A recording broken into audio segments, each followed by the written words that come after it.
एक फिल्म का डायलॉग है, बाबूजी ने कहा पढ़ाई छोड़ दो, माँ ने कहा पारो को छोड़ दो, पारो ने कहा शराब छोड़ दो, और एक वक्त आएगा जब वो कहेगा दुनिया ही छोड़ दो। ये सिर्फ एक डायलॉग नहीं है, ये है हम सब की कहानी। जी हाँ दोस्तों, मैं हूँ आप सब की अपनी कल्पना, और मैं फिर से लेके आई हूँ आप सब के लिए एक बड़ी ही मोटिवेशनल स्टोरी। लेकिन मैं आप सबको कहानी सुनाऊँ उससे पहले मैं आप सबसे एक रिक्वेस्ट करना चाहती हूँ कि अगर आप सबको मेरी कहानियाँ अच्छी लगती हैं और अब तक आप सब ने मेरे चैनल को सब्सक्राइब नहीं किया तो प्लीज़ कर लीजिए। इससे मेरे चैनल को ग्रोथ मिलता है और मुझे मोटिवेशन मिलता है। तो चलिए कहानी की तरफ बढ़ते हैं।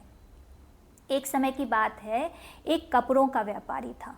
वो रोज़ दिन अपने ऊँट पे बैठ के कपड़े बेचने जाया करता था।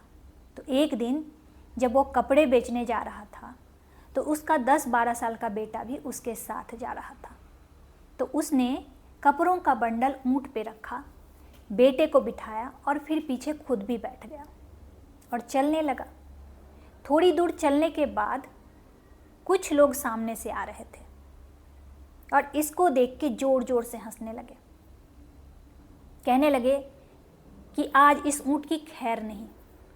इन लोगों को देखो कैसे कसाई की तरह इस बेचारे ऊँट की जान लेने पे तुले हुए हैं। इस गर्मी में इतना वजन लेके ये ऊँट चल रहा है। अब इस व्यापारी को लगने लगा कि ये लोग सही कह रहे हैं, हम में से किसी एक को ऊँट पर से नीचे उतर जाना चाहिए। तो बड़ा मैं हूँ, मैं बाप हूँ, मैं नीचे उतर जाता हूँ। ये नीचे उतर गया और ऊँट की रस्सी पकड़ ली और चलने लगा।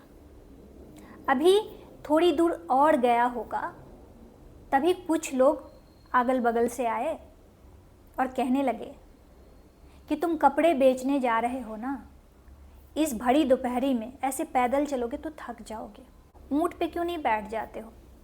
तो इसने कहा कि अभी बैठा ही था, लेकिन कुछ लोग आए और ऐसे ऐसे कहने लगे तो मैं नीचे उतर गया।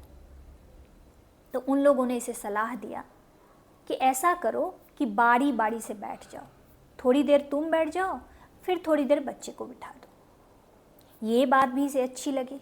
इसने बेटे को कहा कि बेटा थोड़ी दूर तू पैदल चल ले, मैं ऊँट पे बैठ जाता हूँ। बेटे ने कहा ठीक है पिताजी। वो ऊँट से नीचे उतर गया और बाप जाके ऊँट पे बैठ गया। फिर ये लोग चलने लगे।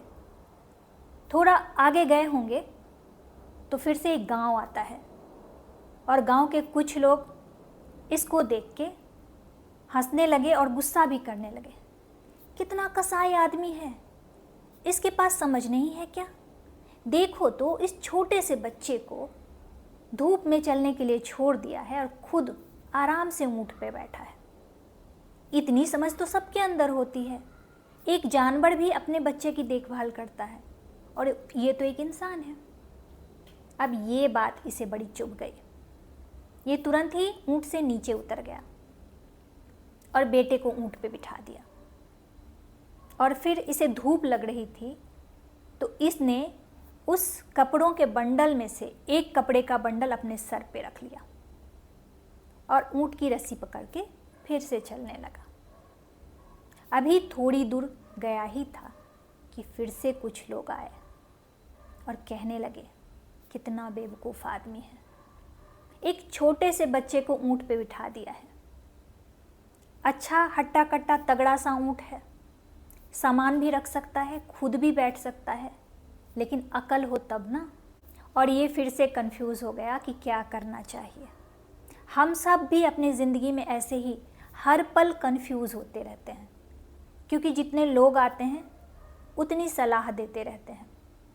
वो कहते हैं ना, मुंडिर मुंडिर मतिर भिन्ना। जितने लोग हैं उतनी सोच होगी, और जितनी सोच होगी उतनी सलाह होगी। ऐसा नहीं है कि वो लोग गलत हैं। इस दुनिया में 8.2 अरब लोग हैं और सबका अपना अपना सही गलत है। लेकिन उनके सही गलत में अगर हम अपने आप को फिट इन करने की कोशिश करते रहेंगे तो नुकसान हमारा होगा। इसीलिए अपने बाउंड्रीज़ क्लियर करें, अपना सही गलत खुद तय करें, क्योंकि ज़िंदगी आपकी है, सिचुएशन आपका है, तो फैसला भी आप ही को लेना चाहिए। कैसी लगी आप लोगों को ये कहानी?